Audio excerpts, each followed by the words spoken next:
Hey everyone, welcome back to bageltcg. Today I'm excited to talk about the two new heroes from Dusk Till Dawn, Prism, Advent of Thrones, and Vynnset.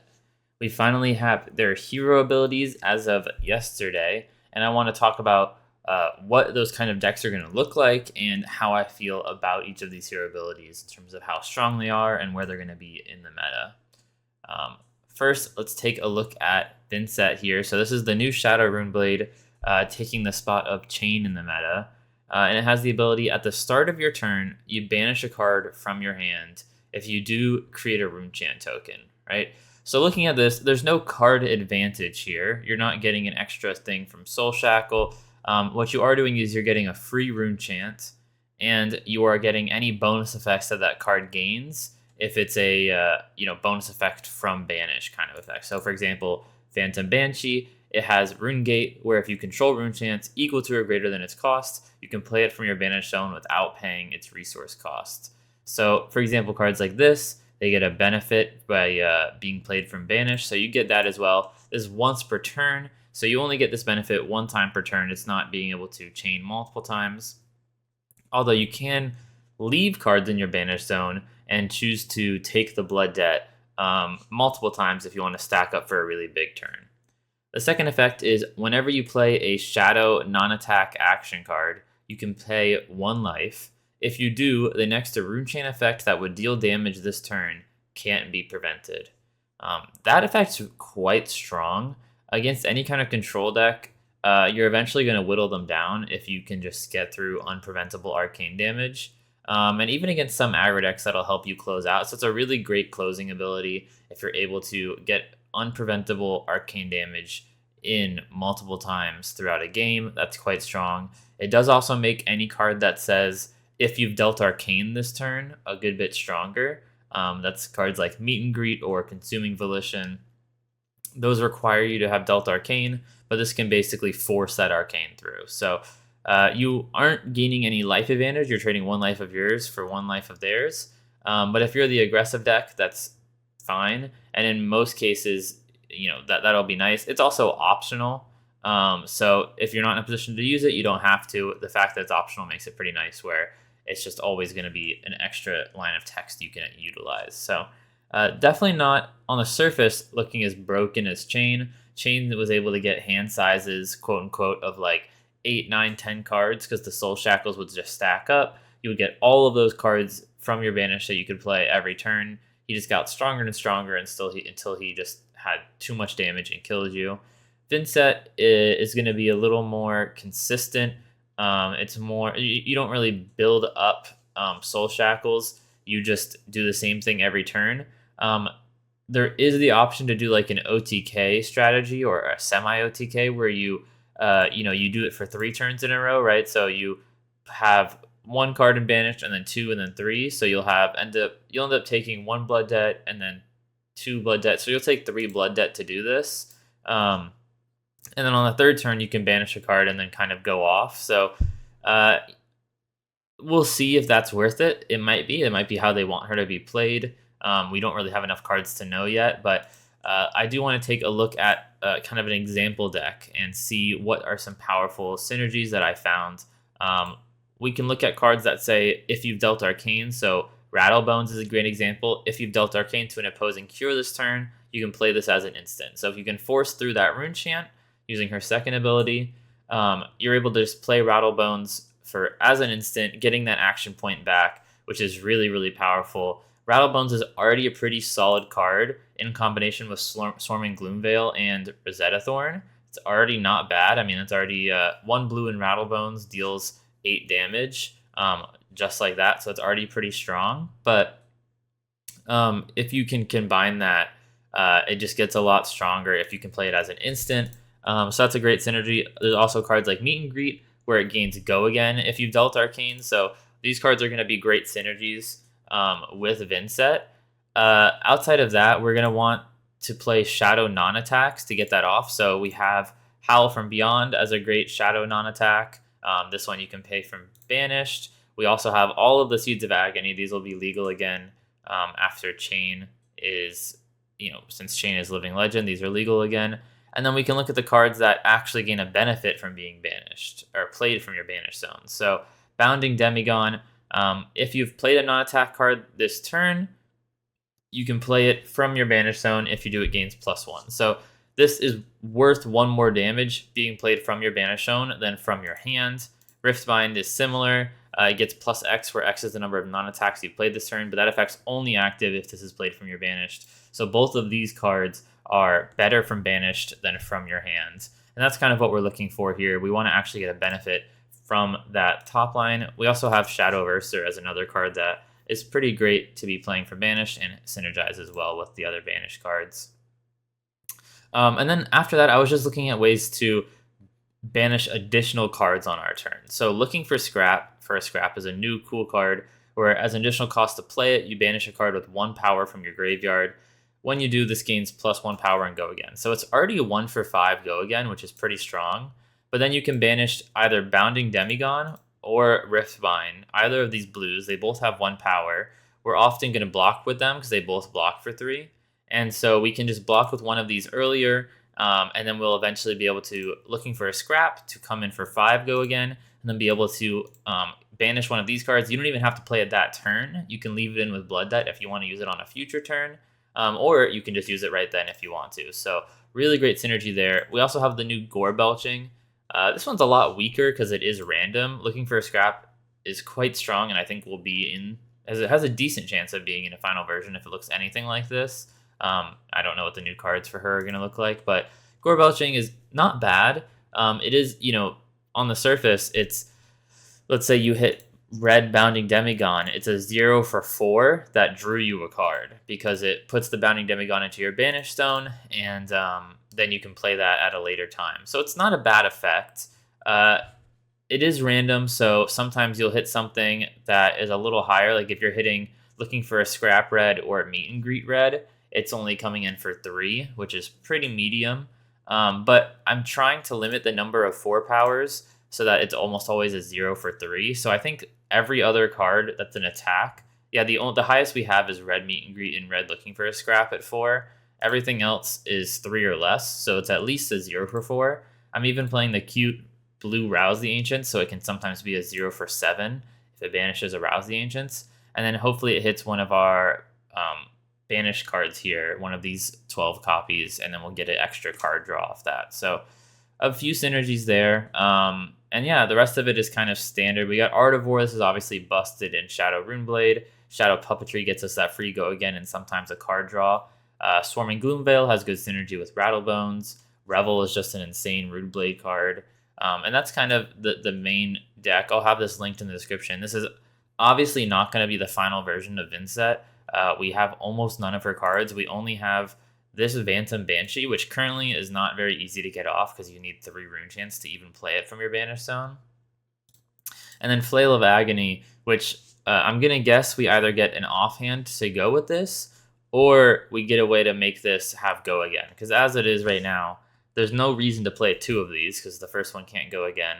And it's pretty weak compared to Rosetta Thorn by itself. So we're either getting like a shield or an orb or something as an offhand, or you're going to easily be able to give these go again, because otherwise it's a pretty useless weapon. I do think it's a really cool weapon, though, so I hope this is her main weapon. But for now, I've just got the Rosetta Thorn in here. Next, let's look at Prism, Advent of Thrones. This is a Light Illusionist hero, just like good old Prism. And it says, whenever a card with Herald in its name is put into Prism's Soul during an action phase, you may search your deck for a Figment, put it into the arena, then shuffle. And then as a once per turn instant, you can pay 2 resources to banish a card from Prism's Soul, and then you awaken a target Figment you control. So we're missing almost all the knowledge we need for this card. We have no idea what Figments are, and we don't know how good they're going to be. It's really hard when this entire text box is based around searching for a free Figment to put into the arena and then awakening Figments. We don't really know. I'm going to say the effect is strong without knowing what a Figment is, simply because you get it for free. When the Herald goes into your soul, you search for the Figment and you put it into the arena. So you get the free Figment, and then you're paying 2 to awaken it, which probably means to flip it over. I'm guessing it's kind of like how these allies work, where they you have to like flip them as something or invoke them. But either way, getting a card for free is usually pretty strong. So this just gives all your heralds the on hit of searching for a card from your deck and putting it into the arena. That seems pretty strong. So I like that.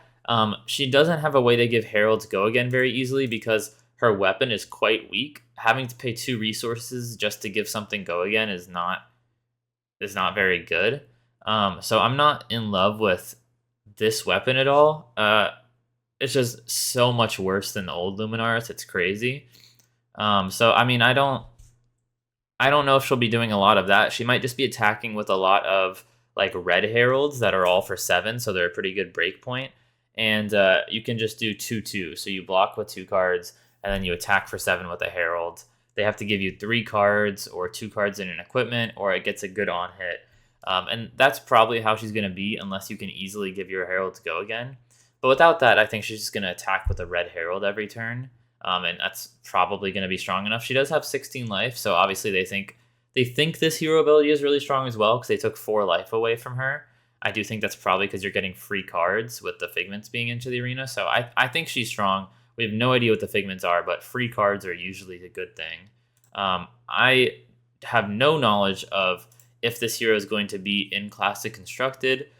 This is a young hero with a title, which usually means the Classic Constructed version is going to have a different ability. So we'll have to wait and see if that's the case here. Or if they're even making a Classic Constructed version, which I'm going to assume they are.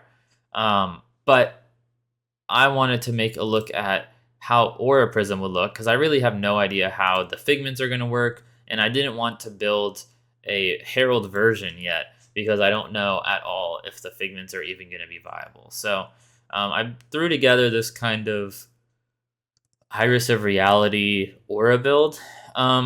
It's not bad. I mean, it's like what Iris Dromai is doing, but you get the better auras. So you have all the, Merciful, Ode to Wrath, Parable of Humility, Genesis. You get Soul Shield, Tome of Divinity.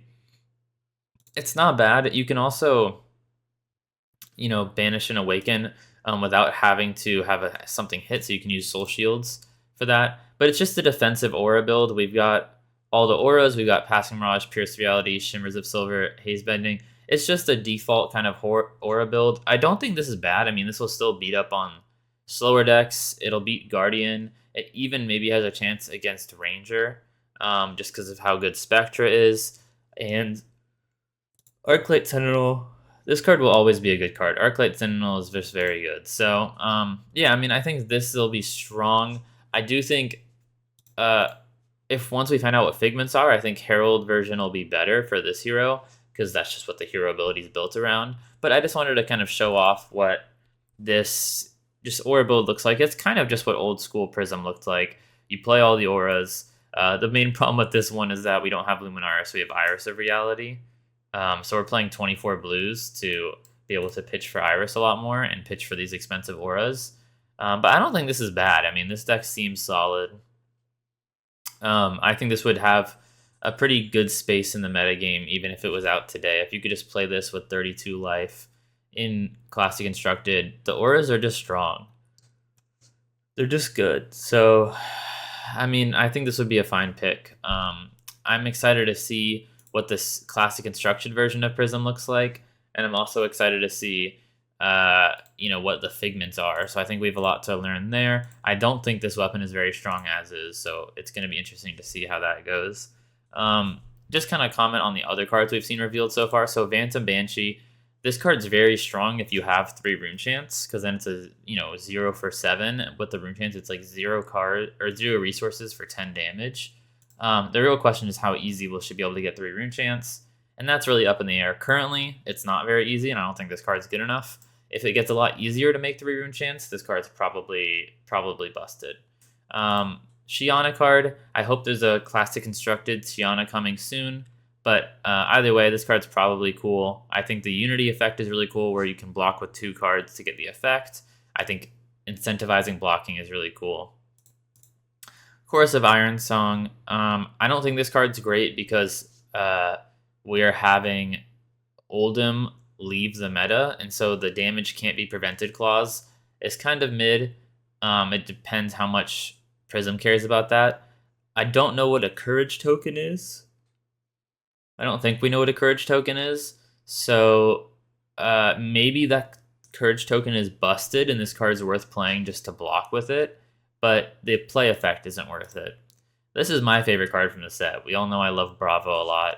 This is exactly what he needed. It's a very, very, very powerful crush effect. It can often just make it so the aggro deck that this attacked loses their whole turn. So it's extra copies of Crippling Crush basically into a lot of the fields. And this one has one less damage than Crippling Crush, but pitches for one more. So a little more flexibility there with just a little loss of damage. This card is just phenomenal. The Unity effect makes it even better. Getting a free Seismic Surge when you block with it is fantastic. Just getting +1 resource makes this a 0 for 4 block. I mean, there's nothing that's bad about this card. It's an insanely powerful card, and it's an instant 3-of in Bravo. This card's fantastic. Northern Winds. This card's pretty bad. The freeze only lasts until the end of next turn or start of next turn or whatever.